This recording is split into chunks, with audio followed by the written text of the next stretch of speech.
for the best car SUV. Hello and welcome to the Frontier Motor Show. My name is Iven Streckel, and this is a talk show for the next half hour about cars.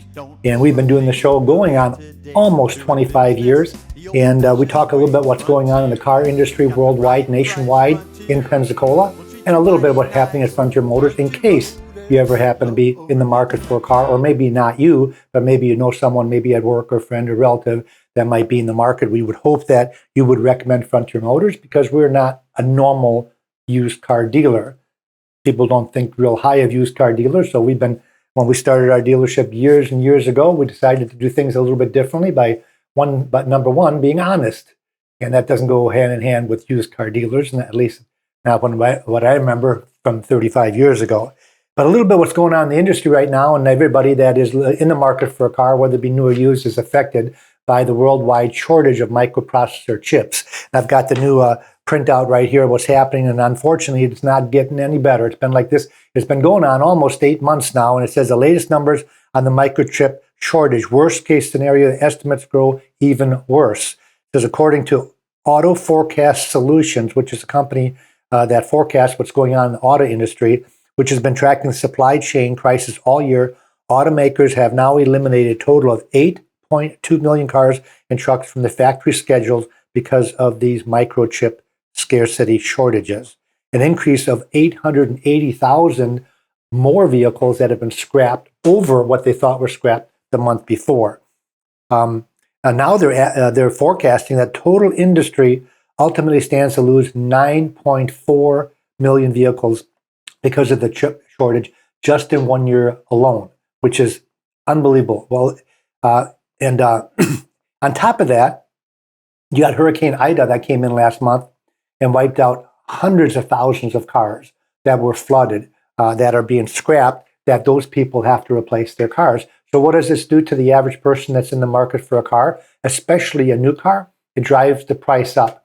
I had a friend of mine came in and said that they were looking at a Highline luxury car in Car City the other day, and it was a large SUV, and the original window sticker of the SUV was just about $100,000.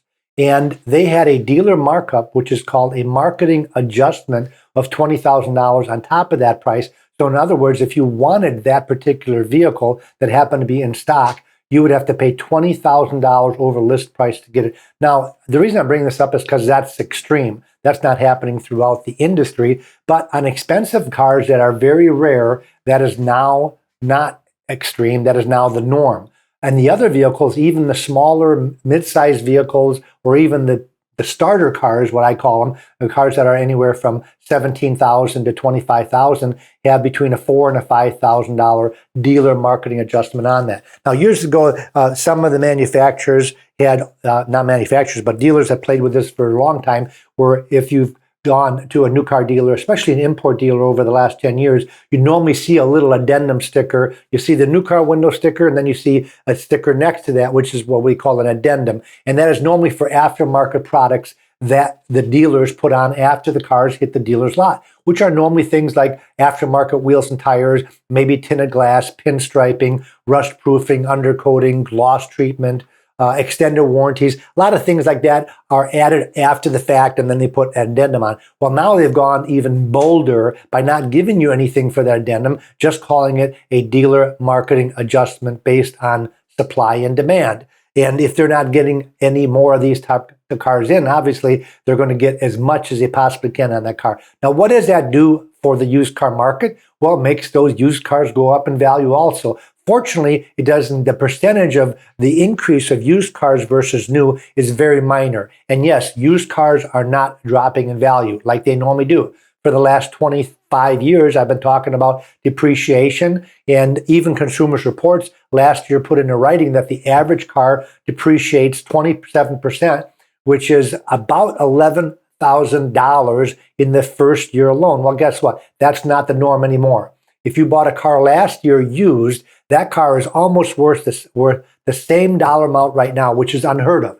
Normally, that car would have dropped, $10,000 in value in a year. I'm talking about an average price used car of $35,000 would a year later be worth about $25,000. And then it starts leveling off. They don't lose $10,000 every year. heck, in 4 years it'd be worthless. And of course, we all know that a 4-year-old car still has a pretty good value because it levels off. The first year is normally the worst. So we've been talking about why do you buy used cars for why we're still in business 25 years later, because you can save so much darn money over new. Well, now somebody looks at a used car and they're saying, well, wait a minute, I could almost buy a new car for that price. Well, the problem is you can't. And one of the reasons you can't is because the window stickers now have been inflated by the dealer to compensate for that supply and demand, even on a small car. For example, a Nissan Sentra, right now, a 1-year-old Sentra is selling for about what a new one used to sell for.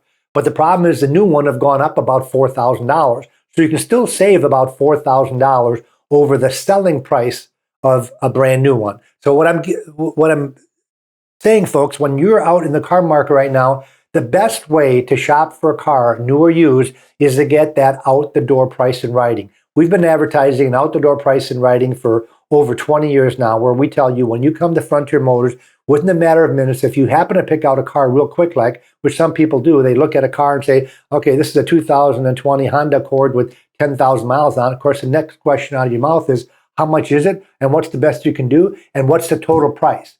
Well, once you have that total price, we circle that or highlight it. And that is the price including the sales tax, the dock fee, the tax on the dock fee, the license plate transfer, if you have to buy a new license plate, if you got to get a title. All of these fees are going to be included when we give you a price, because we want you to only compare one figure, and that is the bottom line. We don't worry so much about the list price of the car. You know, if somebody comes in right now and says, well, the list price of a used car is almost as much as a new, I say, well, don't worry about that. Worry about what the bottom line is, especially if you have a trade-in.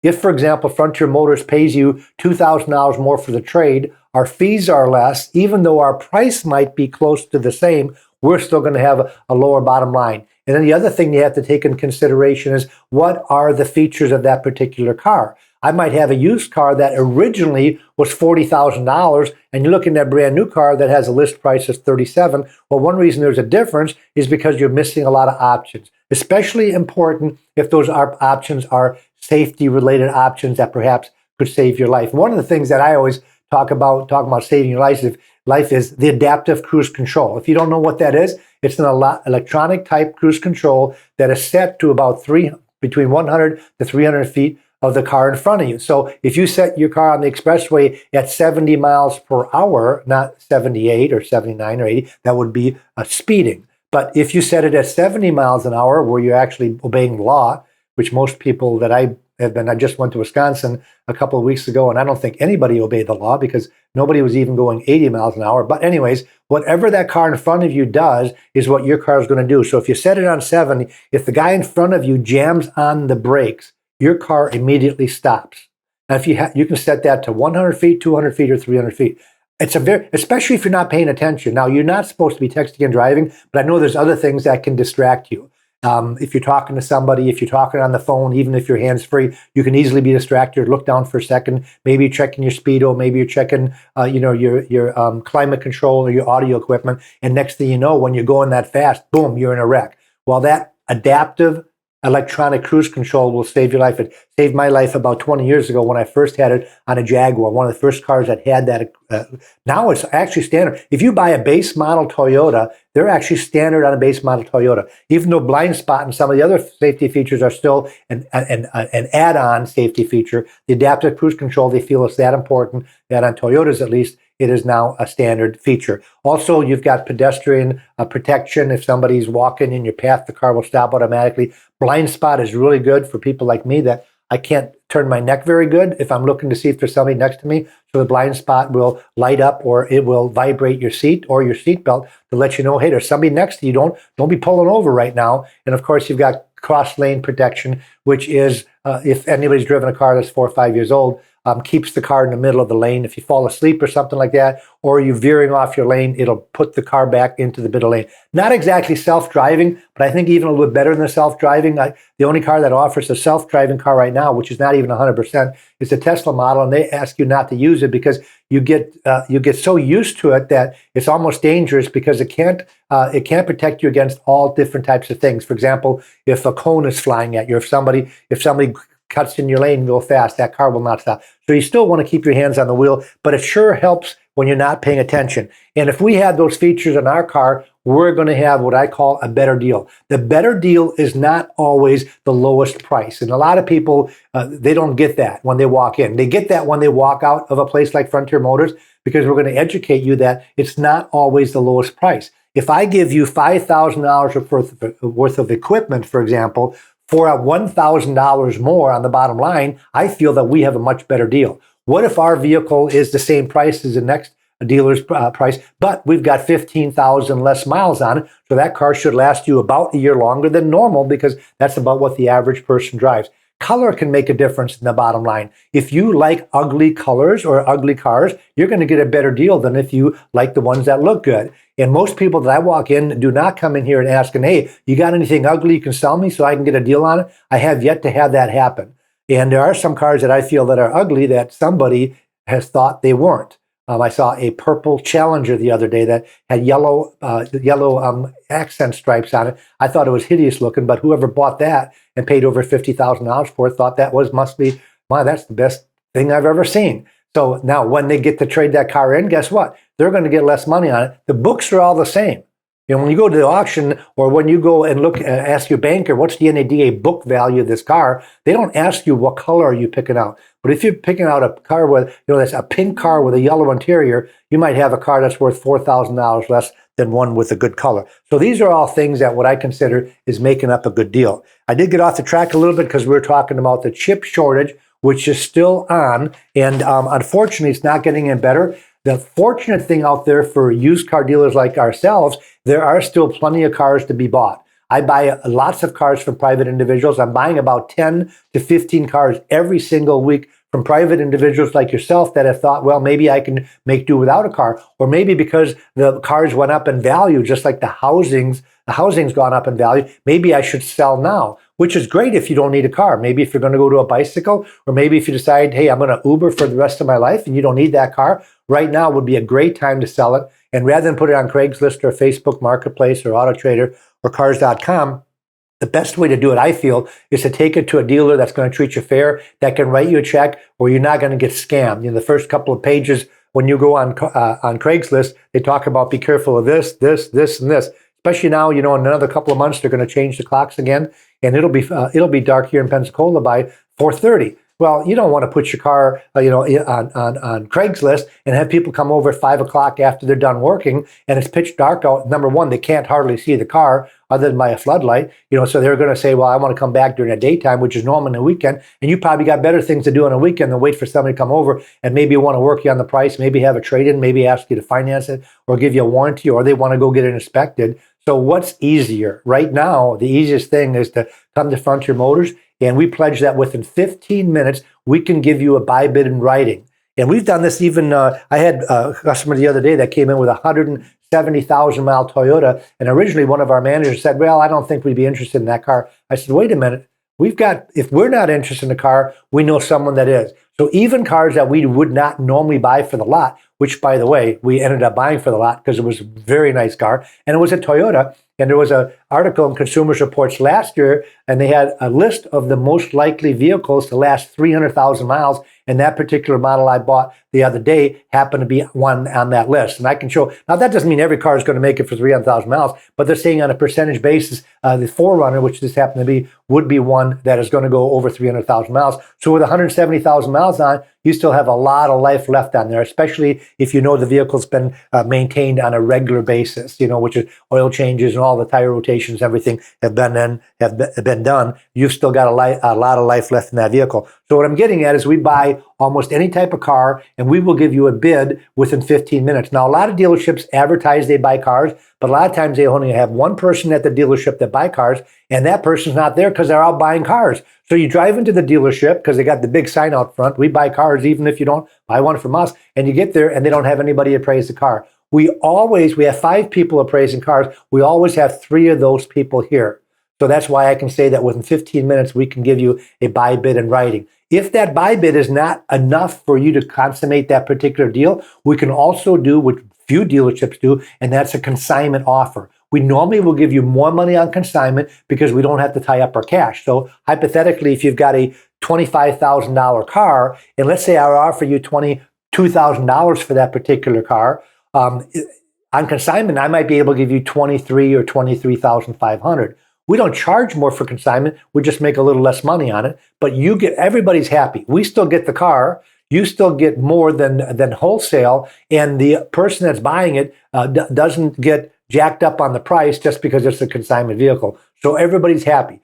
Consequently, it still has to be a good deal for the buyer that comes into Frontier Motors, so we don't look bad. So we don't take a car on consignment just because it's a free car, and we don't care what it costs. That's not true. It's got to be in line with what the market bears, and hopefully even better, because that's our motto. Again, the best deal is not always the best price. So the chip thing is really something that's bugging the car business right now. Get it? Chips are bugging the car business. But anyways, hopefully those bugs are going to be gone within the next 12 months, and that's what they're predicting. Now they're saying that it's never going to be like it used to be. You know what I mean by that when you're shopping for a new car. You drive all over Car City right here, or over on Navy Boulevard. You got all the Pete Moore dealerships and a bunch of dealerships down there. It's never going to be, the stock is never going to be where it used to be. One of the reasons is because the manufacturers kind of like what's going on right now. They don't like that they had to cancel almost 9 million cars worldwide, but they do like the fact that everything that they're building is pretty much pre-sold. When you see a trucker over in Car City that's dropping off cars, most of those cars already have a deposit down on them. And it's like everything else I saw this morning on Good Morning America. They said, if you're looking for a Christmas present, you better buy one now, because you don't want to wait 5 days before Christmas like we're used to going, doing that spending spree. There ain't going to be nothing on the shelf. And it's going to be the same thing with the cars. It already is like that with the cars, that if you want a car, you better order one now, because that 4 to 6 weeks that it used to take to build a car and get one on order, that is gone. It's going to take you anywhere from 3 months to 6 months to get a car. And like myself, I actually ordered a new Bronco almost a year and 3 months ago. That Bronco, that's the new big Bronco they're building. And I've got a dealer friend of mine that said he'd sell me one for cost. So I said, what the hell? I don't normally buy new cars. I'm a used car dealer. But if I can get one for cost, I'm in. Because I could probably keep that car for a year and drive it and have fun with it and sell it and not lose any money. I might not make any money, but I'm not going to lose any money if I buy the vehicle for cost, which normally is about $3,000 to $4,000 under the list price of the car. Well, guess what? The first 2 Broncos sold at the auction the other day, wasn't one of mine. They sold for $40,000 over window sticker. They're $65,000 cars. They sold for $105,000 at the auction. Now, one reason was because they were the first ones off the line, so they were kind of special edition models. So mine's not a special edition, but I'm bringing that out, folks, that if you want to order, it could take a long, long time, as it did with the Bronco. And the reason the Bronco took so long is because they had a recall before the vehicle was even delivered to anyone. They recalled the hardtops on those vehicles because they were delaminating. So instead of sending them to the dealer and then recalling them there, they didn't even send them to the dealer. So they have to take the first, I don't know how many thousands and thousands that they built, and they have to wait for new tops to be built and put new tops on them. Those tops are removable, so it's not a big deal. About five bolts, and you put that new top on there. But they didn't want to deliver them, and that's one of the things that's holding up the Bronco lineup. But if you want a Bronco, what I'm getting at, folks, put your order now. If you want any type of new car, put your order now. And that's where we come in as a used car dealer, because we can get the cars now. I saw brand new cars at the auction this morning in Orlando and Atlanta and Nashville. Now, why are the brand new cars at the auction? Because the dealers are making money and not having to pay a commission to a salesperson. So they take them to the auction. And I don't know why that would ever matter, but I guess to some dealers it does matter. And so they take their cars to the auction because there's no expenses involved. They don't have to pay floor plan. They don't have to worry about how long is it going to take to sell. They don't have to worry about advertising the car. They don't have to worry about paying a commission. So they take the car to the auction, and they're going to get a little less for that car at the auction. But those cars are available, and they're still available for less than what you can buy one at a franchise dealership, because the franchise dealership is marking those cars up based on the supply and demand.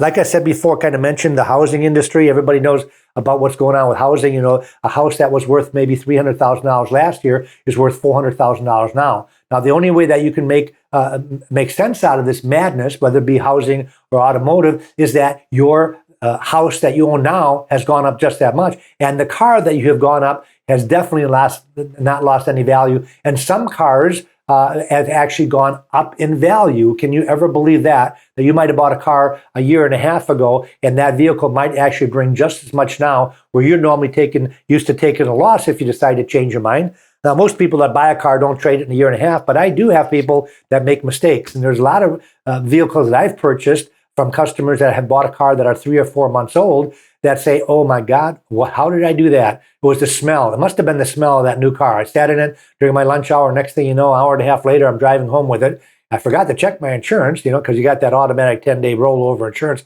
Found out my insurance went up 5-fold. I can't afford the insurance. Or I find out, oh my goodness, I thought that $500 or $600 payment would be okay, and I did my budget, and it's not going to work. So they want to sell that car, and they lose thousands and thousands of dollars within those first 5 or 6 months. Well, not anymore. Right now, you could probably sell that car for what you paid for it, if not even more. So if you've got a trade-in, it's really not a bad time to buy a car. So when you watch the news in the morning, which I do every morning while I'm doing my auctions, I got the news on. I flip from the channel to channel to see what they're saying. Well, most of them are saying, don't buy a car right now. It's a bad time. Well, I don't think it's a bad time. Number one, what if you need a car? What if you got broadsided at one of these lights here that I see people running the lights all day long? I think Pensacola is a red light running capital of the world. I can't believe how many people don't even know what yellow is, much less what red is. And therefore, you get T-boned. Next thing you know, you're in the car market thinking, well, I love my little Toyota. It's only got 100,000 miles on it. I even said it'll last for 300,000 miles. I want to keep it forever. Next thing you know, you're T-boned. The car is totaled.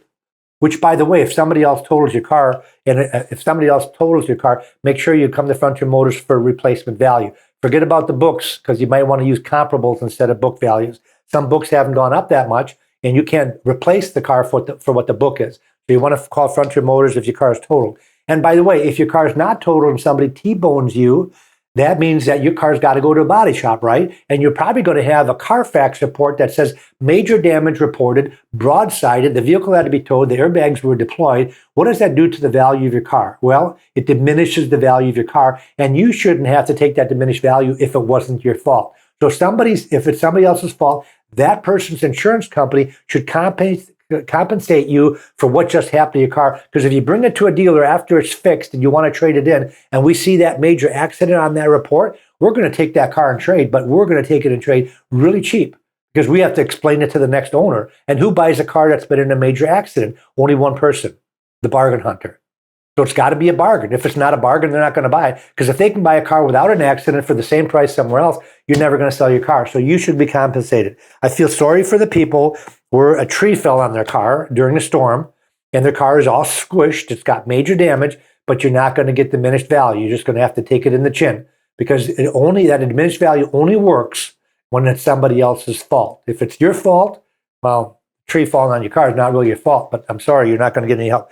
But if you run your car up a telephone pole and you cut it in half and they put it back together, you've got major diminished value, but you're not going to get any money for that diminished value. So that's why you see Frontier Motors. Other reason you want to stop at a Frontier Motors is free appraisals. Let's say you said, hey, I'm going to sell my car myself, or my neighbor wants to buy my car. Or I got somebody at work that wants my car. Well, how do you know what it's valued at? You can call your banker. You can go online. You can go with NADA, the Edmunds. There's a lot of places you can find out book values. But you really need to find out reality, especially in this day and age, because the books are screwed up. Some books are way higher than reality. Most books right now are lower than reality. So how do you know what the right value is? You come to Frontier Motors and we'll give you reality. Reality is what I can sell you a car for. And that's really what the value should be. So if you've got a 2020 Yukon and you want to know what to sell to your neighbor for, well, what I can do is I can find out what I can buy that car for if I don't have one in stock. What I can buy it for, put a minimum profit on that car and tell you, here, I can sell you one for this. And then you can use that information to sell that to your friend or neighbor so that you're not paying too much, but that you're not getting a lot less than what the real value is. And also what I can do, if you're going to sell your vehicle yourself, or if you're going to buy a car someplace else other than Frontier, maybe a neighbor or private individual, call us up with the ID number and we will run a free Carfax report for you. Carfax reports are about $40 plus tax. Excuse me. So it's about $42 for a report. Well, what if you run 5 reports? Gets into some serious money. You call Frontier Motors, we run them at no charge for you. And we also tell you when we put that into our system, that ID number, which if you don't know what the ID number is, the identification number, it's on your title, it's on your insurance card, it's on your windshield, on your door, and on your motor. So if you get us that 17-digit number, we plug it in the computer. It tells us what the history report says. If it's a good history report or bad history report, what it says or what it doesn't say. Sometimes they can be bad. You want to know that. What if you bought a car and didn't run it, And then you go to sell it and you tell somebody, hey, this car's got no issues. And we find out that it's got a salvage title and the person you bought it from never told you. Well, that's illegal to do that, by the way, and you should be able to get your money back from whoever you bought it from, and there's no statute of limitations on that. If you buy a car with a salvage title, that means a car that's been totaled and rebuilt. It's not illegal to rebuild them and sell them. It just has to be disclosed. Same thing with odometer problems. What if you had a new speedometer put in and your odometer is not correct? It's not illegal to sell a car with the wrong odometer. It's only illegal not to disclose that to the next owner. That's called gray market vehicle. And we will run the Carfax report and tell you if you have a gray market vehicle, if it's had any accidents, if there's anything that, if there's any safety recalls on the car. You want to know about that if you're buying or selling. Free of charge. It also spits out an average selling price. It also tells me if I have one in inventory. So if I've got the twin in inventory, I can say, hey, by the way, I've got my vehicle and I can sell it for $23,000. So you might want to keep that in mind when you're pricing it if you're going to buy somewhere else or if you're going to be selling that car to someone else. And those are things that we can do with a matter of minutes. We can do it on the phone, or you can stop in at 230 Beverly Parkway, and we can not only show you how we come up with the figures, we can print it out for you, and we can print out that Carfax report for you so you can show it to the next person. Really good, helpful to have if you're selling your vehicle yourself. Now, we've only got a couple of minutes left, so I want to let you know that if you've got anybody in the market for a car, you can actually have them watch this show to get an idea of what we do and how we help people in the Pensacola area. And you can go on YouTube, you can go on Facebook, and you can also go on our website. Just Google Frontier Motors.